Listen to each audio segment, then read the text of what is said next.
Good evening, everybody, and welcome to Story Hour. I'm your host, Daniel Marcus. My fabulous co-host is Laura Blackwell, and I hope that you're all healthy and safe and taking care of yourselves and your loved ones. We started Story Hour early in the pandemic, a little over 3 years ago, and I don't think the times have gotten any less weird, but it was a weird time, and I basically wanted to just have a place where my writer friends and I could get together, build a little community in a kind of a scary time, share our work with each other, and that was the idea. And with collaboration with Laura, it has grown way, way, way beyond those modest initial goals. We've had just some fantastic writers in and out of these rooms, and every week, week in, week out, except for the week between Christmas and New Year's, for over 3 years running. So it's been a real privilege. The idea here is really simple, and I like to think of it as one of the more ancient forms of entertainment, which is folks just sitting around the fire telling lies to each other. And so here at Story Hour, we do exactly that. We've got two writers, about 30 minutes each, sharing their work. That's it. Tonight, we're really happy to have Samantha Mills and Jan Stinchcomb.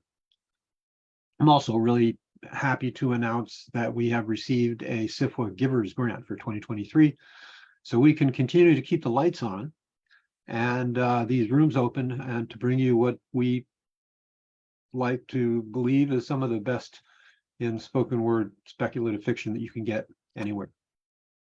So it's also our custom to ask our authors to indicate a worthy cause for us to call your attention to. And if you're fortunate enough to be able to help financially, that's great. If you're not, just be aware that these organizations are out there helping you and your communities. Samantha is reading tonight for Lambda Legal.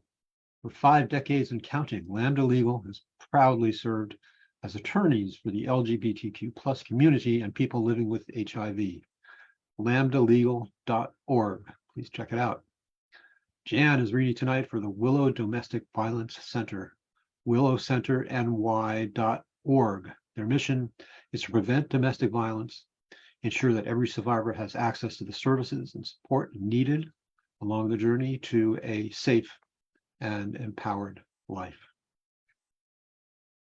So that is willowcenterny.org and lambdalegal.org. Please check them out. We're going to start the program tonight with Jan Stinchcomb.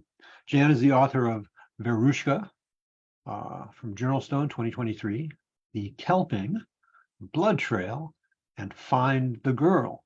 Her stories have appeared in Bourbon Pen, Smoke Long Quarterly, and Menacing Hedge. Menacing Hedge is a great name for a publication. Among other places, a Pushcart nominee, she's featured in Best Microfiction 2020, the Best Small Fictions 2018 and 2021. She lives in Southern California with her family, and she's an associate fiction editor for Atticus Review. You can find her at janstinchcomb.com or on Twitter at Jan Stinchcomb. Jan, welcome, and the floor is yours. Thank you. Okay. I'm going to read Each Time I Set Foot in That House, which originally appeared in Bourbon Pen in January of last year. I can't ever leave my childhood home. Something always pulls me back. Many people feel this way, I realize, but my family is in a special situation. Our house is different from all the others. At a glance, it appears to be an ordinary tract house. 3 bedrooms, nice, but nothing fancy, built for an America that had an easier time capturing dreams. It should resist haunting. No attic, no basement, no dark corners, no shadows in the big backyard. We don't even have white sheets for laundry line ghosts. No Ouija board, no magic 8-ball. It's the people. They mark you. They stick to you. Don't start a family if you don't want to be haunted. Don't fall in love. Don't get pregnant. Don't be born.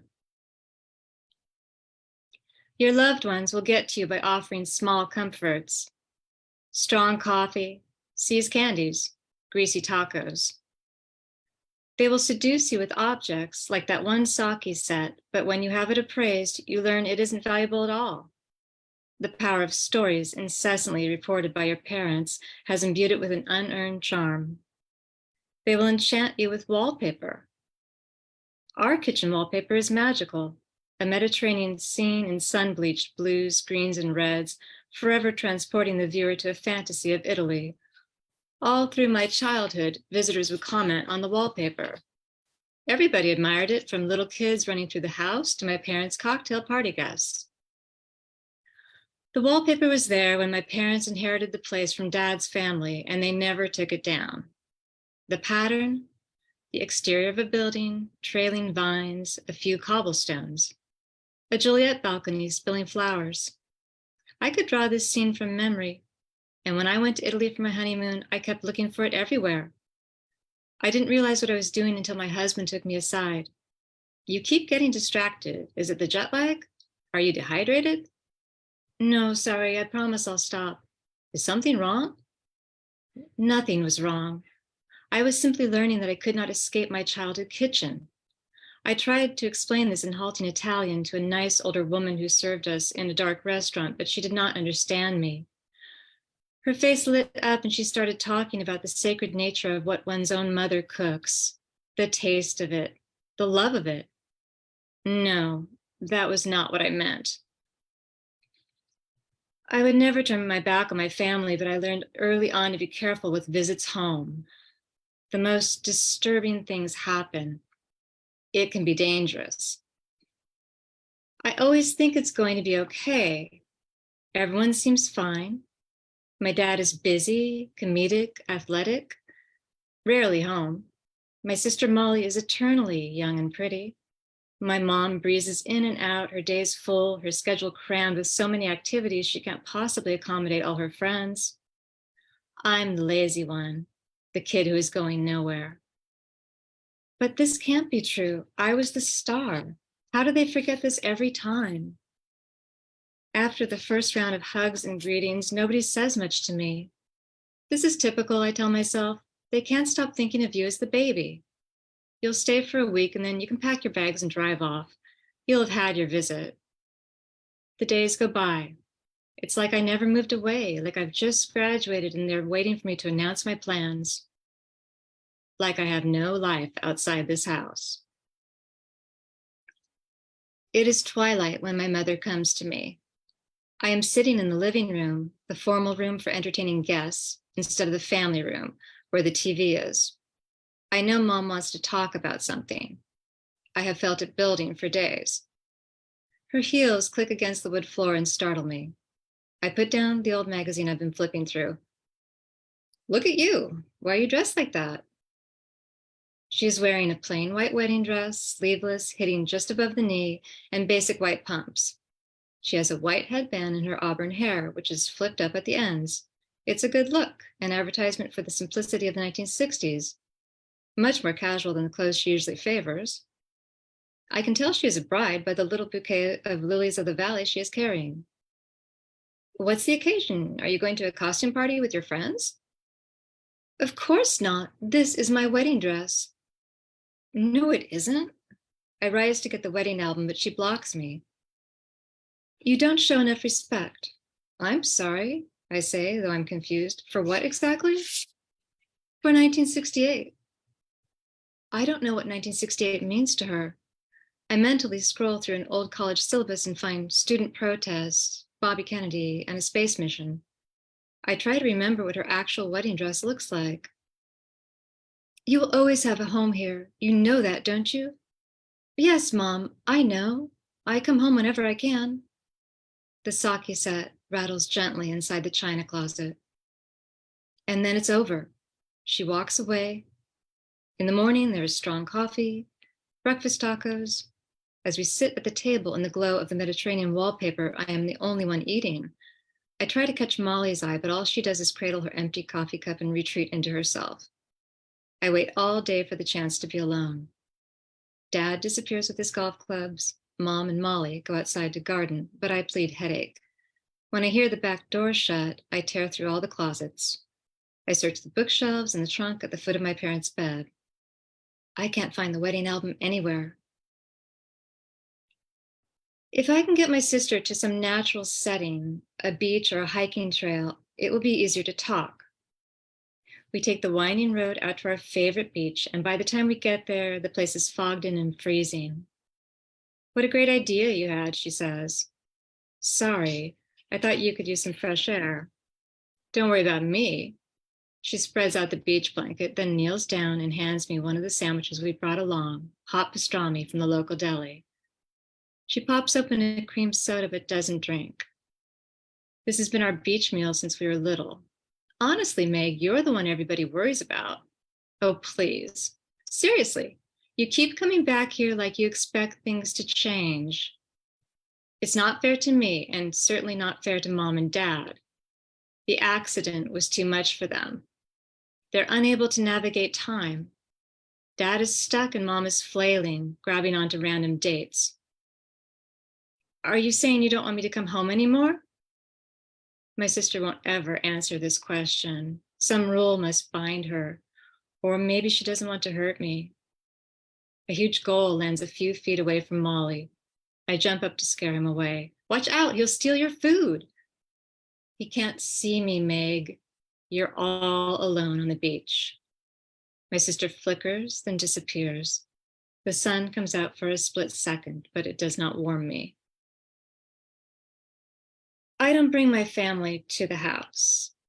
My second family. I tried once when the kids were little, and they didn't last long, about an hour.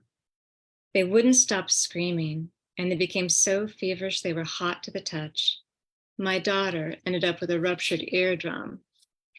After we got in the car and drove away, the crying stopped and both kids fell asleep. My whole body relaxed. The further north we drove, the better I felt. That was weird, my husband said.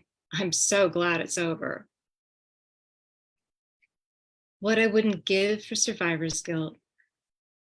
I'm not sure I believe in the 5 stages of grief, but I am stuck at anger. It is not anger related to a fateful day or to one painful decision. It's anger about everything.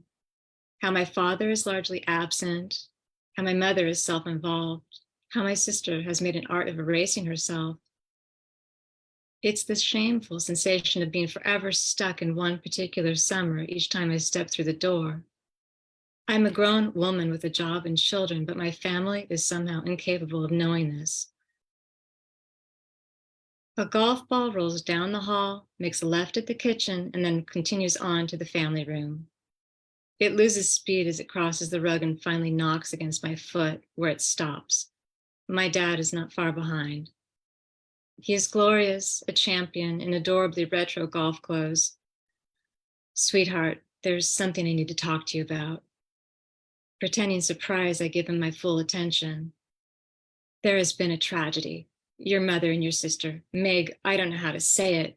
His face falls as he collapses onto the couch.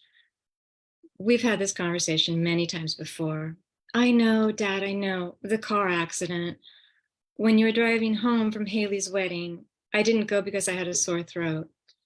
He looks at me with a mixture of amazement and relief that devastates me every time. You know, oh, I can't tell you what a comfort that is. I don't ever want to hurt you, Meg. I can't stand to see my children hurt. It's fine, Dad, I understand. I have something to confess. I didn't have a sore throat. I lied because I had a fight with cousin Haley. She's such a snob. She actually wrote me this bitchy letter on lavender stationery about why I couldn't be in the wedding. My confession bounces back at me, meaningless. The connection has broken. My father doesn't know who I am or what I'm going on about. He is frozen in that one day, his last. The terrible task of delivering the news is too much for him and is not alleviated by repetition. I can see the precise moment when he reckons with his own death, and though it cuts to the bone, it brings a sliver of clarity. You should empty this house, he says, looking around. Empty it and sell it. But Dad, you love this house. I imagine our love spreading through the room. It is my only hope. Besides, how else will we find each other?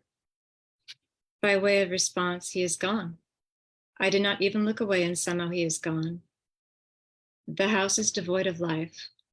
This is a rare moment of total abandonment. The temperature plummets and the dust rises in an enormous cloud. I know Mom is not in the yard. Molly is not in her room. Nobody is home. My body turns to stone as an enormous weight crushes my chest. I shake, my head aches. I should run out the front door, but I don't have the strength. I should make a fire. I should turn on the TV. Instead, I wrap myself in an old blanket and curl up on the couch. I close my eyes, drifting in time as I wait for my family to come home.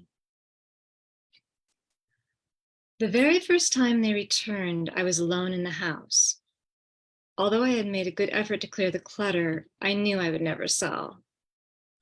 We still have an old turntable in the family room. I always liked to play my parents' records. There's a lot of cool stuff, but that day I dug deep into the archives and found some albums that must have belonged to my grandparents. Burt Bacharach and Herb Alpert, embarrassingly old school, but I liked it. I was sitting there humming along when the garage door opened and scared me to death. Something must have malfunctioned, I told myself. It was a good thing I had come home because I definitely needed to call a repairman. My heart was still pounding when I heard voices in the garage.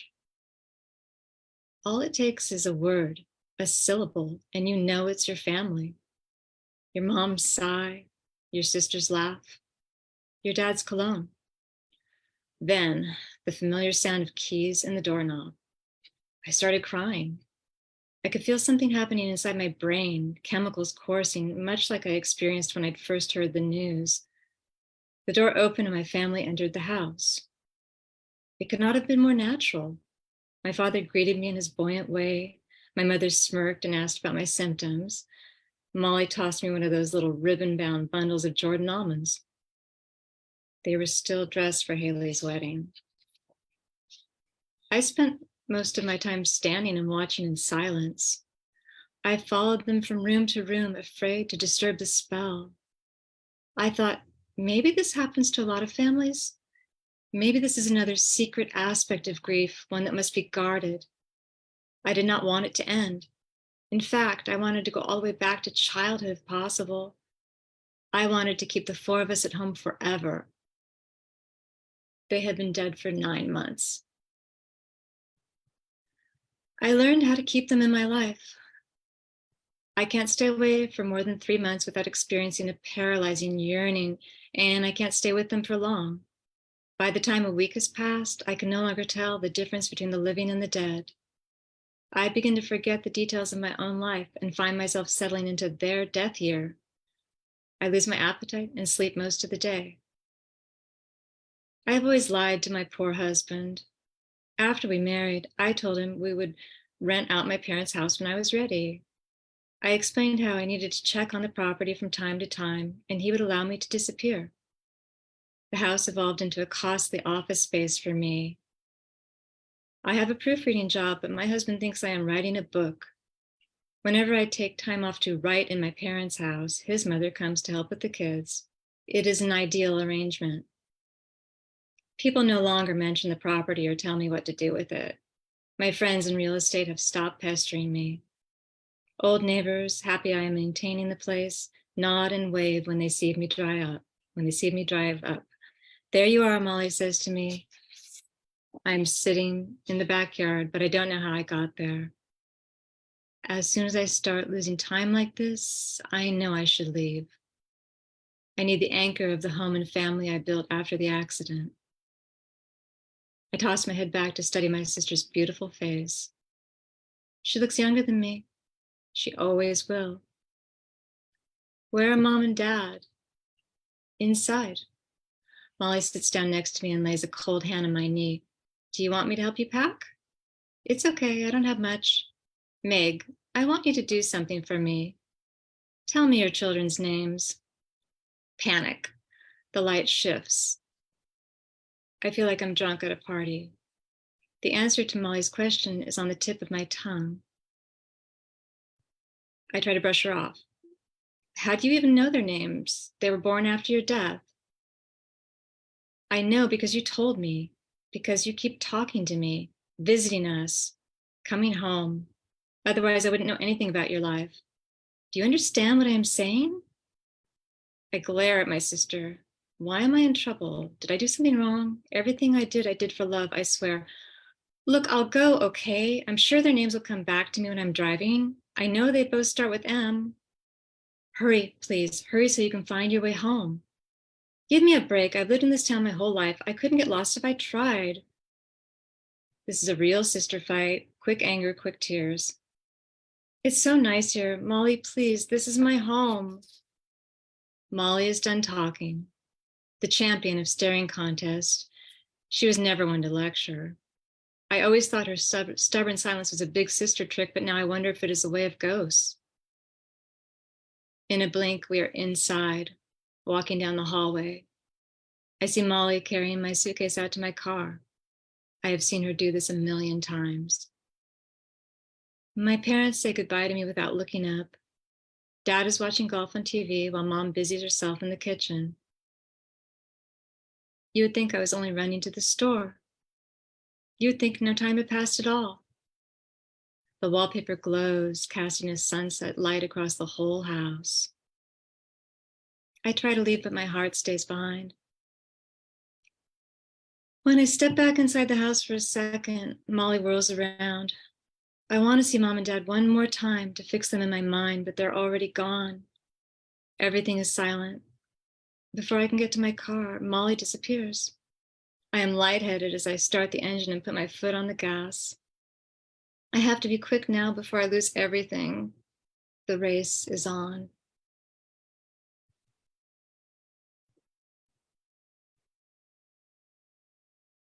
Oh man, that was Thank lovely. you. Thank you so much. It is our custom to just pause for a moment between authors, to just breathe, let the work resonate, as this one surely will. So we're going to do that.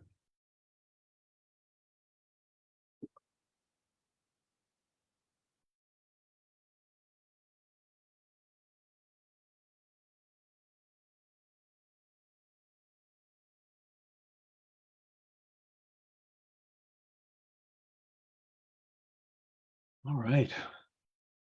Jan Stinchcomb, folks. Thank you so much, Jan. When I opened Story Hour tonight and read the charitable orgs that our authors have suggested, I read one from actually one of our writers next week instead of Jan's. So I'm going to repair that now. Jan is reading tonight for SaveLACougars.org. And their tag is building the largest wildlife crossing in the world. The Wallace-Annenberg Wildlife Crossing provides a lasting benefit to wildlife for generations to come. More than 2 decades of study by the National Park Service in the Los Angeles area has shown that roads of development are not only proving deadly for animals trying to cross, but they've also created islands of habitat that can genetically isolate all wildlife, from bobcats to birds to lizards. The species most immediately at risk, however, is the mountain lion, and they could vanish from the area within our lifetime. So of all the area roads, the 101 has been identified as the most significant barrier to the ecological health of the region. And so this crossing will reconnect an entire ecosystem that has long been fragmented by this almost impenetrable obstacle for wildlife. That's SaveLACougars.org. All right. Our next author is Samantha Mills. Samantha Mills is a Nebula-nominated SFF author living in Southern California in a house on a hill that is hopefully not a haunted hill house. Her short fiction has appeared in Uncanny, Beneath Ceaseless Skies, Strange Horizons, and others. And her debut novel, The Rise and Fall of Winged Zemolai, is coming out in 2024 through Tachyon Publications. Wow, awesome. You can find more at samtasticbooks.com. Sam, take it away. Hello, thank you. The story I'm reading tonight is called The Limits of Magic. It originally appeared in Apparition Lit in 2020. Quick note that nothing gruesome, but it does discuss pregnancy and related topics. So if that's something hard for you to hear, I just wanted to let you know. There is no magic that can soothe a crying baby. There are salves for rashes, potions for fevers, incantations for sounder sleep. There are glamours to enhance their toys, spells to make their rattles spark and their dolls blink. Magic can protect and heal and entertain. But your baby is still crying. This isn't an illness. It isn't erupting teeth. It isn't achy bones or cat scratches or a wet bottom. She isn't too cold. She isn't too hot. She isn't hungry. She isn't tired. Sometimes babies just cry. And sometimes she's crying because you're crying. It doesn't do any good to wipe your eyes because she isn't looking at your face.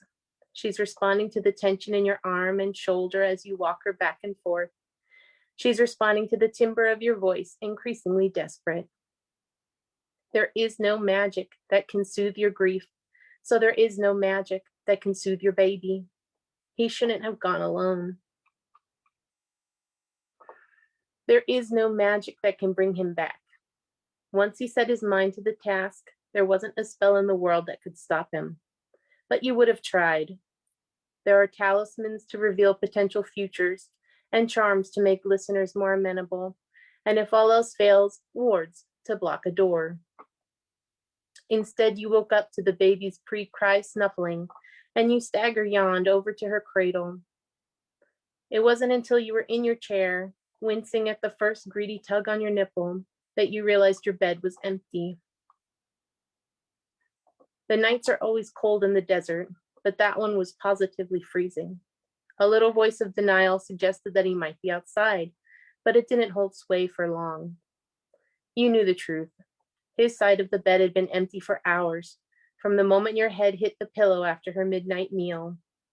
The slightest twitch from the baby roused you, but apparently your subconscious didn't give a damn about your lover. You already knew what you'd find.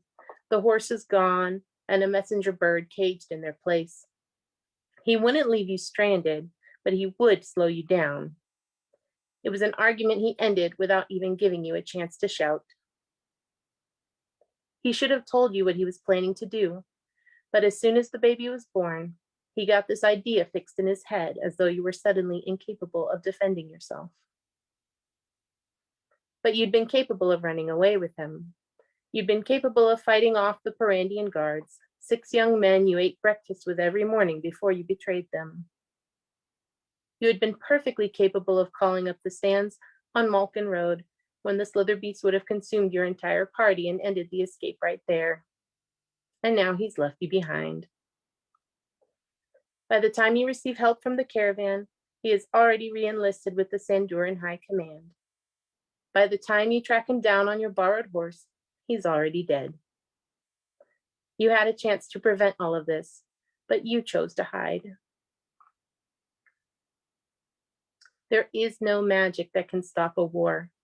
There are, of course, numerous ways that magic can start one. The War of Red Sands began with an assassination via cursed diadem, a gift from the Tsar of Sandura to the High Regent of Polenka. The War of the Harvest Moon began with the theft of a sand-blasted prism capable of revealing the truth in any written word. 40 people died before the Palenquian Guard returned the prison to Sandura. The particulars varied, but the conflict was the same, magic. Back and forth, Sandura and Polenka battled for magical artifacts, for secrets, for rare ingredients and ancient texts, but no resource was more valuable than blood, because not even the simplest charm could be activated unless the user was born with a glow. In Sandura, they tested for it. In Polenka, they bred for it. This war, as yet unnamed in the history rolls, began with an illusion. a simple glamour cast by a young woman fleeing the capital of Polenka. She cloaked herself in the appearance of a Sanduran noblewoman and escaped her family estate with her 3 most loyal ladies in waiting. She met her paramour in the dead of night at the juncture of Midnight Wells and the Malkin Road. She was immediately declared stolen, with her husband rights revoked and a war party dispatched to bring her back. It was not the first time a perfect gentlewoman had been carried off, but never one so highly ranked, the wife of the High Regent. You knew the truth, O loyalist of ladies in waiting. You could have gone home and faced the consequences of helping her escape. The shame upon your house would have been alleviated at least a little by the news you bore. But by then you had fallen in love with a man in desert robes, and he told you all about a curious society living on the roads between Sandura and Polenka. A society of wagons and horses and tents, of traders who spent their days transporting goods and their nights singing around a campfire. A place where your origin did not matter and perfect Polenkians did not exist. You let your mistress run away and you remained in the desert. It wasn't your problem. After all, one woman couldn't carry the weight of a war on her shoulders. If you felt a twinge of remorse for the women left behind, it was only regret that they could not save themselves. You buried your head with the same futile determination as a bulbine lizard, your belly exposed to the elements, but your eyes firmly shut. When the fighting began, you considered returning. Your lover was racked with guilt. In retrospect, you should have realized what he would do. But he wouldn't make the decision on your behalf. You were pregnant by then and consumed with worry over the coming child. You remembered what had happened to your mistress's firstborn. If a highborn, purebred baby could be imperfect, there was no hope for yours, only half Polenkian and conceived under such stress. There is no magic that can eliminate the ordeal of childbirth, however much you wish that were true. You were with your mistress that day. All of her ladies attended the birth, weaving pain relief into the charms around her belly and rubbing oils into the muscles of her back. When she was in front of the assemblymen, the speakers and magicians and warmongering politicians, she maintained perfect beauty and calm. Here, alone with her ladies, she was free to cry. The baby came after a full day and night, terribly pale, but squalling the life into his cheeks. Everyone in the room burst into tears, exhausted and triumphant, and none more so than his mother. There was still work to be done to ensure her safe recovery, but she held that babe to her chest and ignored the efforts below her waist. The inspector came shortly thereafter, forbidding in his red robes, and everyone's elation gave way to despair. The child was weak, he said, milky in the eyes, wobbly, disoriented. The child had no glow. Better that he find his right place now, rather than taste life among the aristocracy before his inevitable rejection. The baby was sold. Your mistress returned to court 2 months later, and though she was as composed and calm and beautiful as before, her ladies knew the truth. There would be no second child for the High Regent. You were never certain if she truly loved the Sanduran ambassador, but you faithfully carried their letters back and forth in the ribbing of your bodice, and you watched her resolve harden like fresh cooled glass. There was no question of whether her ladies could stay behind. You would all be imprisoned for your complicity if caught. By casting your lot in with your mistress, you were giving up your home, your family, your prospects. You did not yet know what you would find in the desert.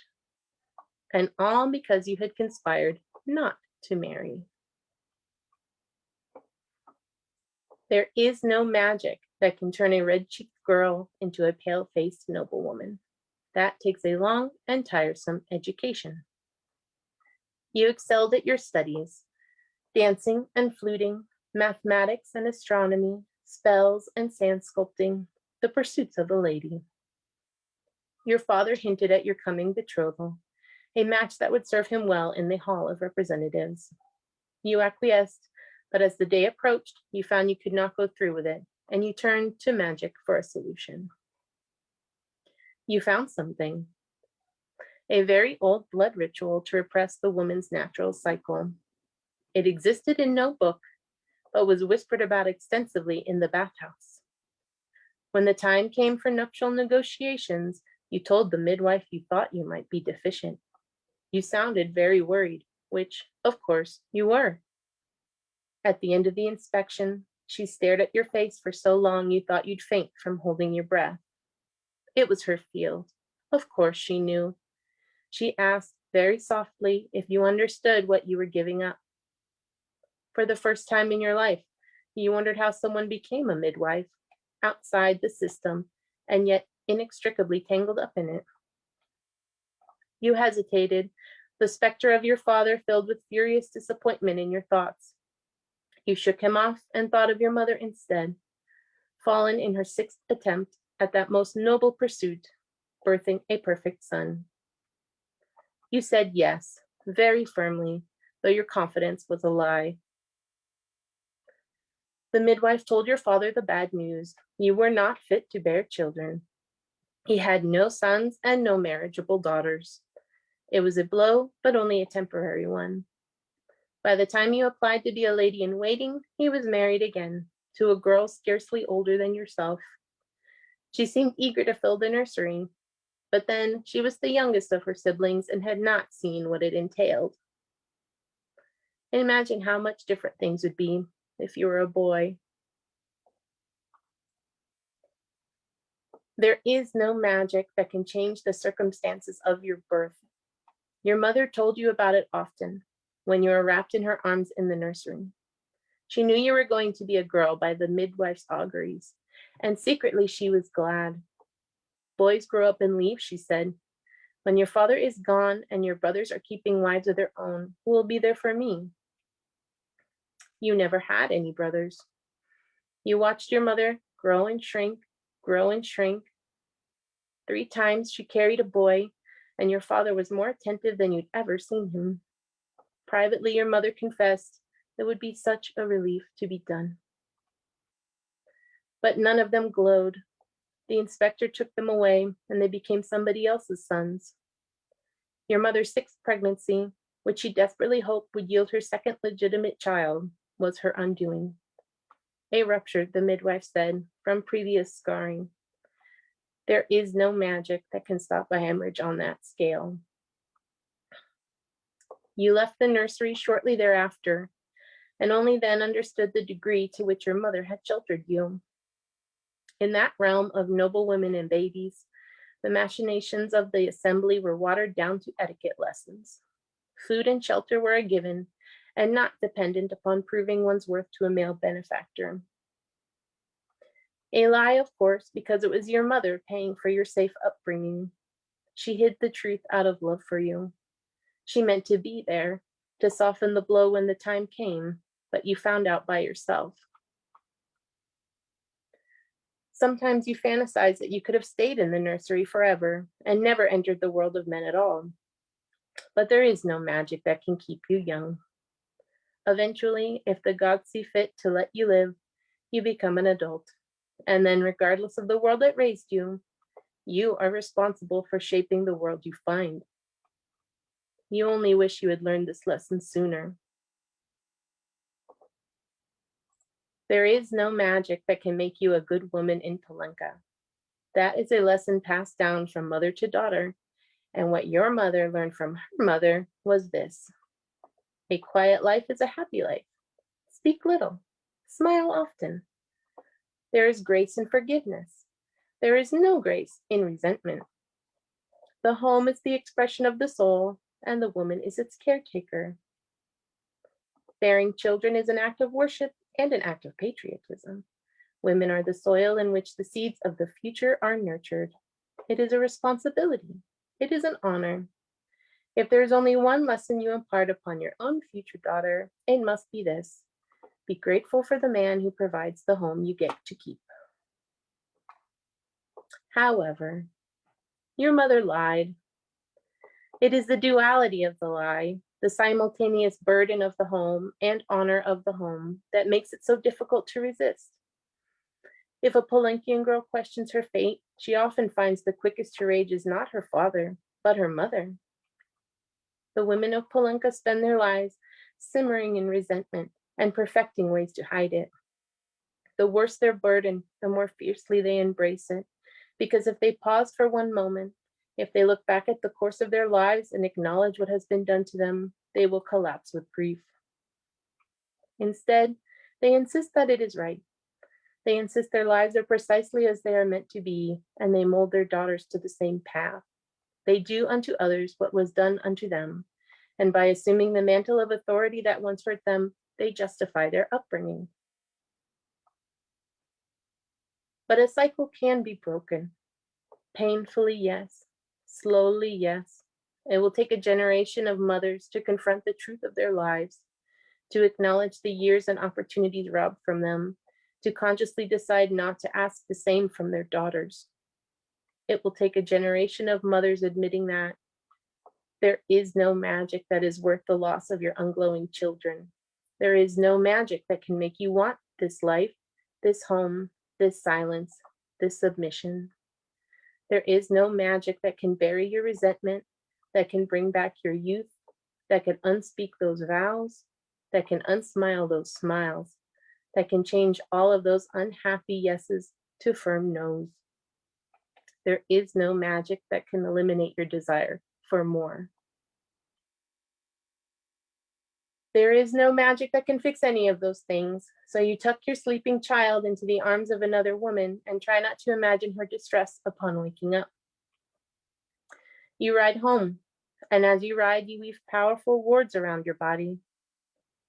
By the time you dismount in the central courtyard, there is an amber light preceding you, and eddies of sand dance around your feet, attracted to the residual glow. When the guards approach, you warn them. You will break a week's worth of bindings and bring the entire building down with you. You enter the Hall of Representatives unmolested, word of your arrival sprinting ahead on bare, juvenile feet. You glance at the errand boy as you always do, wondering if you'll see a hint of your mother in its face. There are 36 men on the speaking floor, your father among them. At first, you can scarcely glance in his direction, afraid his anger alone will cleave your defenses in half. You focus on the golden effigy hanging over the proceedings, father-son, always watching from his place of prominence behind the high regent's seat. You want to tear it down. You want to scream. Instead, you tell them a story about a young woman who was desperate to leave the city, about another young woman who helped her escape and found a different way of living on the long road to a strange land. They come up quickly from beneath the High Regent's podium, 6 guards in red gauntlets, their forearms already glowing with repulsive spell work. You back away, letting your own work unspool around your feet like lava. You raise your voice and tell them about your baby who was born with pale eyes like a sandurin and no sign of magic. Your baby who is more important than this cruel quest for purebred Palenquian magicians. You make it through the door, and you shout to the crowd gathering there. You implore them to send an envoy to the Sandurin court, to ask the High Regent's wife why she left, to listen to the answers. Not one of them moves. The guards are on your heels. You reach deep, unhook the last bit of mental thread holding a week's worth of stored energy at bay. You shut your eyes and take a breath and picture your daughter's round little face one last time. But you are too late for martyrdom. The guards are quick, and they catch the flaming whips of your magic before they combust. You are not immolated. You are arrested. Your father is humiliated. He wants your baby sold, your parentage revoked, your friends investigated for conspiracy. He demands you lead them back to the caravan so they can retrieve the other women seeking refuge in the desert. He is voicing your worst fears, the very consequences that kept you compliant for so long. But you had to speak for yourself and for those who can't. Your father continues to threaten and shout, but you've had a lifetime of lessons in remaining silent. It isn't very difficult to retreat back into your shell. At last, he leaves. Your breasts ache. Somewhere in the desert, and your baby is being fed by another woman. The anger ebbs away, and you are left alone with your doubts. They multiply like sandflies, ruthless and biting. You spoke too long. You didn't speak enough. You should have destroyed the hall when you had the chance. You should have stayed outdoors. Not one of them looked surprised. Not one of them raised a hand in your defense. Not one. When your tears are done, you settle in as best you can, and you prepare for what comes next. There will be pain. There will be fear and lies and hunger. The shackles on your wrist prevent all but the most rudimentary spell work. You're alone. You're not alone, because that night a face appears in the narrow window, young and girlish, and she asks in a high, curious whisper how a woman like yourself got put behind locks. You tell her a story about a young woman desperate to leave the city, and she is wrapped. Her eyes are dark pools, scanning your face like a book. The next night she brings a friend. The night after that, a different friend. Mostly they are girls, but some are boys, and that lodges a different sort of stone in your chest. The girls must want change, but the boys must embrace it. They're cautious but curious. They're hungry. Your days are filled with interrogation and humiliation, but something else happens after dark. You have become underground governess to a generation of discontent. They pepper you with questions about history and geography and government and everything you saw in the desert, and you speak and speak and speak. And you listen. They whisper their grievances, nothing they'd ever dared voice in public. Many have stories of their own, but they also have friends, acquaintances, rumors shared behind closed doors. They weep for their mothers, aunts, sisters. They weep in a different way for their fathers, uncles, brothers, caught just as surely under the weight of expectation. And some of them crouch even closer and tell you that they don't think they are boys or girls at all. And they describe lives ironed out into unbearable flatness, when the truth is so much more beautifully complex. You gather up these unhappy children, these brave and shining youth aching with discontent, and you give them the lesson you wish your mother had imparted to you when you sat on her knee in the nursery and drank her words like milk. There is no magic that can change the past. It is up to you to shape the future. One night, months later, you are awakened by a glimmer of light. You crawl, disoriented, malnourished, confused, to the window, and what you see there lifts you to your feet. The Hall of Representatives is on fire. There are women in the street.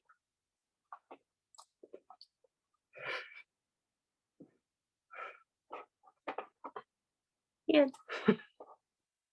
That was awesome. Thank you, Sam. Thanks for having me. Wow, two very different stories. But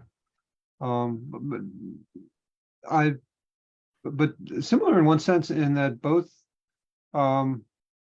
were the narrative felt kind of quiet, almost understated, but like just beneath the surface. There's just enormous power in both of these stories. So really outstanding work. Thank you both so much. Jan Stinchcomb, Samantha Mills, and coming back anytime. And thank you all for coming back.